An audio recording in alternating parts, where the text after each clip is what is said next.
बिस्मिल्लाहिर्रहमानिर्रहीम। तो आज की इस वीडियो में हम कवर कर रहे हैं एक्सरसाइज 2.5 और इसमें क्वेश्चन नंबर 4 जिसमें हमें कह रहे हैं कि state and prove the following properties for any real numbers of your own choice. अब हमने इन प्रॉपर्टीज़ को जो है वो प्रूव करना है, खुद से जो है एग्जांपल देने हैं और इन प्रॉपर्टी को जो है प्रूव करना है। तो सबसे पहले है हमारे पास ट्रांजिटिव प्रॉपर्टी। तो ट्रांजिटिव प्रॉपर्टी हमें क्या कहते हैं?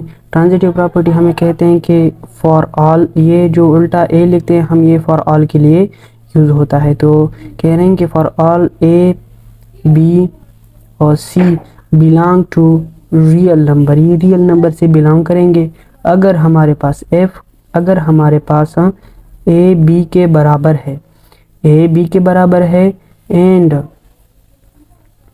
And C equal to B. अगर ए बी के बराबर है और सी बी के बराबर है तो हमारे पास हमारे पास क्या होगा? हमारे पास ए जो है वो भी सी के ही बराबर होगा। जैसे कि अगर हम कह दें कि ए जो है वो हमारे पास 4 है, ए हमारे पास 4 है, तो ए हमारे पास 4 है, तो इस इक्वेशन यानी इक्वेशन नंबर 1 को देखें और इक्वेशन नंबर 1 में कह रहे हैं कि ए इक्वल टू बी, यानी अब बी जो है वो भी ए होगा। तो ए हमारे पास क्या है? 4 है। और इसी तरह इक्वेशन नंबर 2 हमें कह रहे हैं कि बी जो है वो सी के बराबर है, तो हम कह देंगे कि सी जो है वो भी 4 है। ये हमारे पास स्टेटमेंट इस तरह आ गई कि A equal to B, B equal to C. तो इसी तरह सी जो है वो भी जो है वो ए के ही बराबर है, ये बी के बराबर है और बी सी के बराबर है और सी जो है वो ए की भी बराबर है। तो ये थी हमारे पास ट्रांजिटिव प्रॉपर्टी। इसके बाद है हमारे साथ रिफ्लेक्सिव प्रॉपर्टी। रिफ्लेक्सिव प्रॉपर्टी में क्या कहते हैं? कहते हैं कि for all A belong to real number, A जो है वो रियल नंबर से बिलोंग करता है, तो ए जो है वो ए के बराबर होगा, यानी हर नंबर अपने ही आपका ही बराबर होता है। जैसे कि अगर हम कह दें कि ए जो है वो हमारे पास 5 है, तो इस इक्वेशन के मुताबिक, इक्वेशन नंबर 1 के मुताबिक ए जो है वो 5 है, तो ए इक्वल टू ए 5 की वैल्यू पुट करेंगे तो 5 इक्वल टू 5, यानी हर नंबर जो आएगा वो उसके खुद के बराबर होगा। ये हमें रिफ्लेक्सिव प्रॉपर्टी कहते हैं। और इसके बाद है हमारे पास साइमेट्रिक प्रॉपर्टी। साइमेट्रिक प्रॉपर्टी हमें क्या कहते हैं? साइमेट्रिक प्रॉपर्टी हमें कहते हैं कि for all A belong to real number, A जो है वो रियल नंबर से बिलोंग करेगा और ए जो है वो अगर बी के बराबर हो, if A equal to B, तो हमारे पास बी जो है वो ए के बराबर होगा, then B equal to A. Suppose A जो है वो हमारे पास क्या है? 7 है, ए जो है वो हमारे पास 7 है, तो ए बी के बराबर है, तो बी भी जो है वो हमारे पास क्या होगा? 7 होगा। तो इक्वेशन 1 के मुताबिक ए जो है वो इक्वल टू बी है, तो 7 इक्वल टू 7 आएगा। और इक्वेशन 2 के मुताबिक जो है हमारे पास बी इक्वल टू ए है, तो 7 इक्वल टू 7 आएगा। ये हमारे पास क्या है? रिफ्लेक्सिव साइमेट्रिक प्रॉपर्टी है हमारे पास। और उसके बाद है हमारे पास एडिशन की प्रॉपर्टी। एडिशन की प्रॉपर्टी हमें क्या कहते हैं? एडिशन की प्रॉपर्टी में कहते हैं कि for all A B C belong to real number, for all A B C belong to real number, ये रियल नंबर से जो है वो बिलोंग करेंगे, ए बी और सी। अगर हमारे पास एफ ए जो है वो बी के बराबर हो गया, तो देन क्या होगा हमारे पास? A plus C is equal to B plus C. जैसे कि अगर कह दें कि अगर ए जो है वो बी के बराबर है, तो हमारे पास ए प्लस सी बराबर होगा बी प्लस सी के। चलो वैल्यू लेते हैं। ए जो है हमारे पास सपोज 7 है, बी हमारे पास जो है वो भी 7 होगा, क्योंकि फर्स्ट इक्वेशन के मुताबिक, इक्वेशन नंबर 1 है और ये इक्वेशन नंबर 2 है। फर्स्ट इक्वेशन के मुताबिक ए जो है वो 7 है, तो बी भी जो है वो 7 होगा। सी हम सपोज कर लेते हैं वो है 8। तो अब हम क्या करेंगे? हमें इक्वेशन नंबर 2 प्रूफ करना है, A plus C is equal to B plus C. तो इसमें वैल्यू पुट करेंगे। ए जो है वो हमारे पास 7 है, सी हमने 8 लिया था प्लस 8 होगा, और इसके बाद हमने बी जो है हमारे पास 7 है और सी हमने 8 लिया था, तो इससे हमारे पास 15 आता है और इससे भी हमारे साथ 15 आता है। तो ये था हमारे पास एडिशन की प्रॉपर्टी। अब सब्ट्रैक्शन की प्रॉपर्टी में क्या कहते हैं, उसमें कहते हैं कि for all A B C जो है वो बिलोंग करेंगे रियल नंबर से। तो if A equal to B, अगर ए जो है वो बी के बराबर हो देन हमें क्या कहते हैं, देन हमें कहते हैं कि A minus C is equal to B minus सी।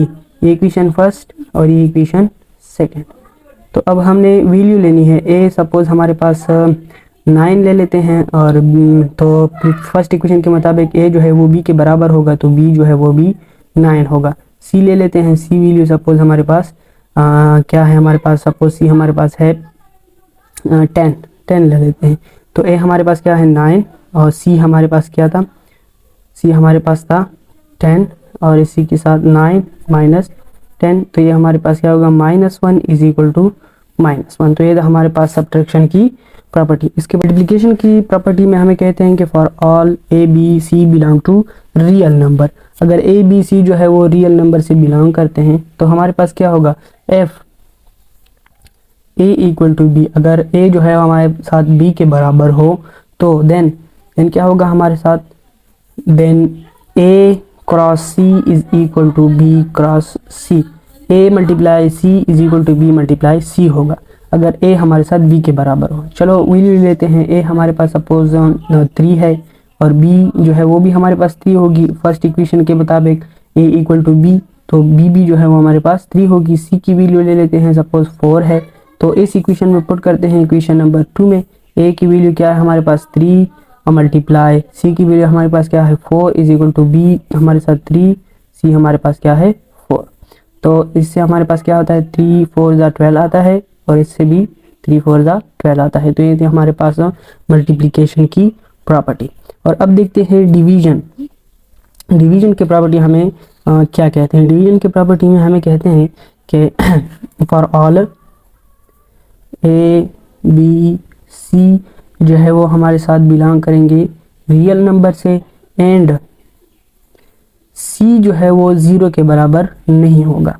यानी ए बी सी जो है वो रियल नंबर से बिलोंग करेंगे, लेकिन सी जो है वो 0 के इक्वल नहीं होगा। तो if A equal to B, अगर पहले ए बी सी बिलोंग करेंगे रियल नंबर से, और इसके साथ साथ सी जो है वो 0 के बराबर नहीं होगा, इन्हीं नंबर होगा, 0 नहीं होगा।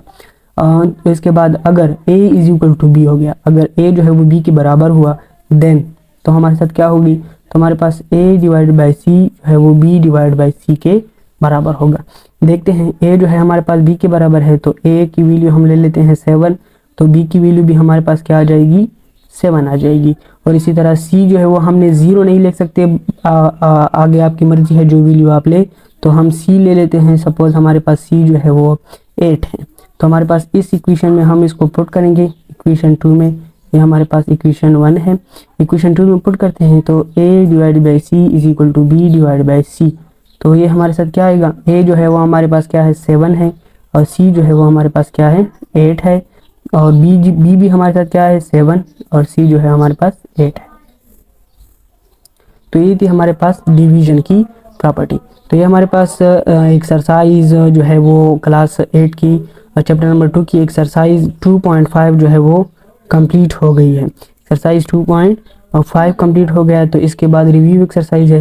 रिव्यू एक्सरसाइज तो मैं आपको बताते चलूँ कि चैप्टर नंबर 1 का भी रिव्यू एक्सरसाइज हमने नहीं किया, तो इंशाल्लाह उसके लिए अलग से एक प्लेलिस्ट बनाऊंगा जिसमें सारे चैप्टर्स के सिर्फ रिव्यू एक्सरसाइज होंगे।